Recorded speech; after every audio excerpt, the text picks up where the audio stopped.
for salmon farming. So I'm going to talk about this topic here, which is an actual quote for one of our customers, and 5 lessons that we have learned from deploying Bioplan and the AI in Bioplan into the complex decision processes that are at farmers or salmon farmers. So to set the stage a little bit, so historically you've had mainly 2 data sources that give you a pulse or a heartbeat on your production, right? You have daily feeding and you have daily mortality.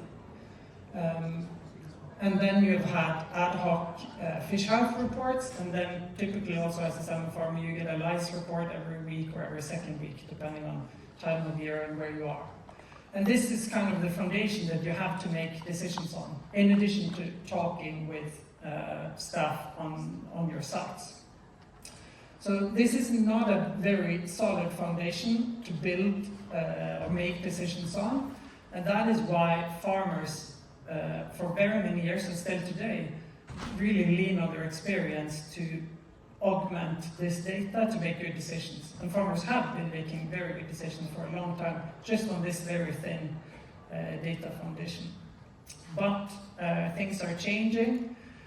If you look at the last 10 years, maybe especially the last 2-3 years, we have now 10 plus data sources on what's going on in the cage and also the environment.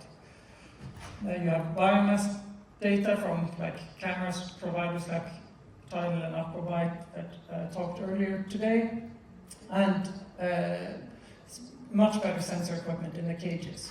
So to give this person support in taking decisions such as harvesting, treatment, delousing, you have a much better foundation today. But all of this data, it provides a challenge, but also provides an opportunity. So it provides a challenge in being able to handle all of this data and make the best decision. But it also provides an opportunity to build systems to give you better support based on this data. And to know when is it that your experience is relevant, and that you can draw on. So this is where our software Bioplan comes in. It gives recommendations specifically on harvest and on stocking to the farmer. And this isn't like delivering something into this process, into various skilled, experienced people and their decision process is not a very smooth process.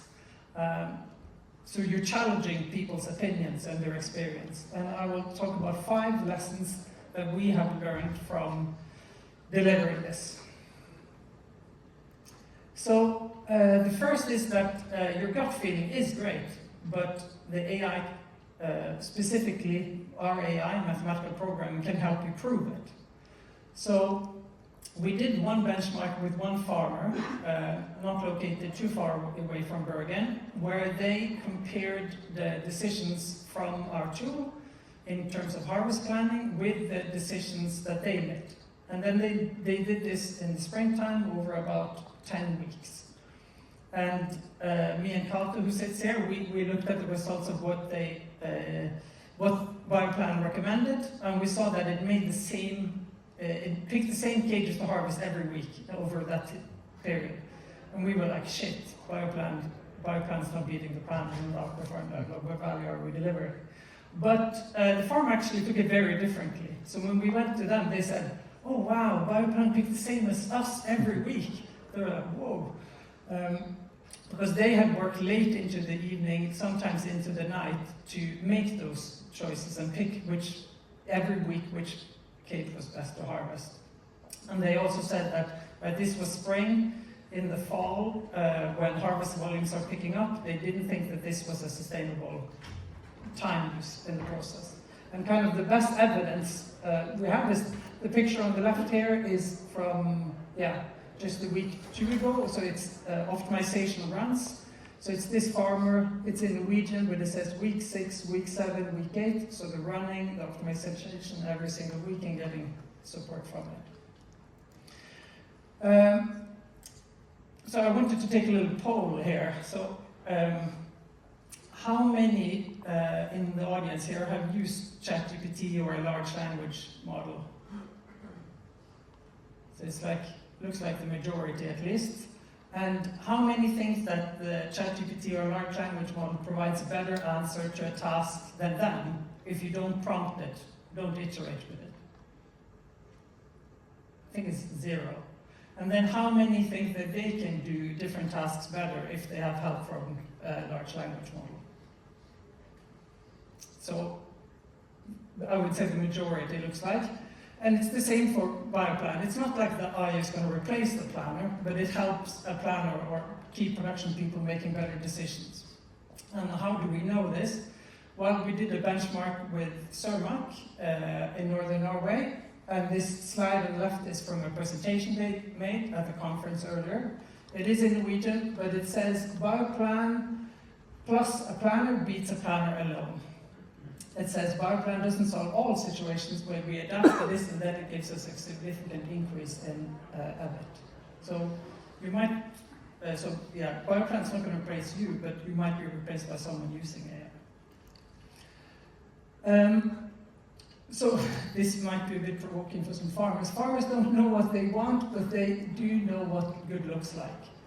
So what I mean by this is that in many ways, like when we entered the industry, we went to a farmer, we presented the results from like the decisions that Bioplan suggested, and then they told us about what we need to take into account. We went back to the office, and then we went back to the farmer, and we presented the result, and they were like, no, this looks like shit.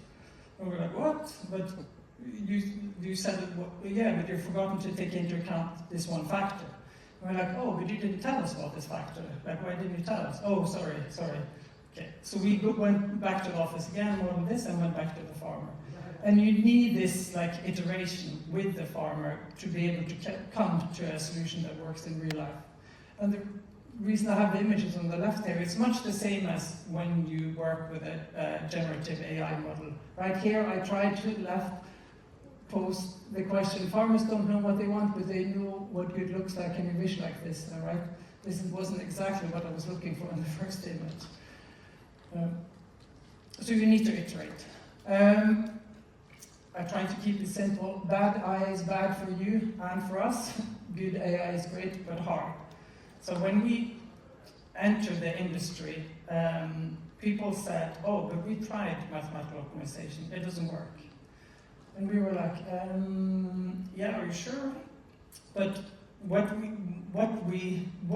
was the problem, and we are also to blame, I don't want to throw our competitors on the bus, was that the first generation of tools from using this version of AI, mathematical model, didn't really live up to its promise. And to get to something that works, you need to work with a farmer, you need to iterate and spend time. So you need a patient customer, and you need resources to be able to get to something that works. And that's not easy. Last lesson, like when you use ChatGPT, then, or a different large language model, you don't know what's going on in the back. But when we use, and if you deploy an AI model in a business context, you need to be able to explain what's under the hood and what's the mechanics behind decisions. Because your user will need to defend or explain to their superior what's going on, and saying, because the AI said so, I don't think, or I know that doesn't really work. So, yeah, it can't be black box. So I've summed up this in 4, not 5 lessons to simplify a bit. But number 1, right, AI doesn't necessarily make decisions for you, but it can help prove and validate what you think is good. Number 2, the best farmers, they're not replacing their staff, they're helping them use their experience and find the context when that is relevant. Yeah, like AI that works in like the uncertain environment that farming in and with the complexities is not easy, so you need a patient customers and you need to have a stamina to deliver. And finally, yeah, it needs to be transparent. If it doesn't work in the daily life of a planner or farmer, then it doesn't really provide value. Yeah, we have a booth in the hallway like everyone else. Thank you. I'm out of time.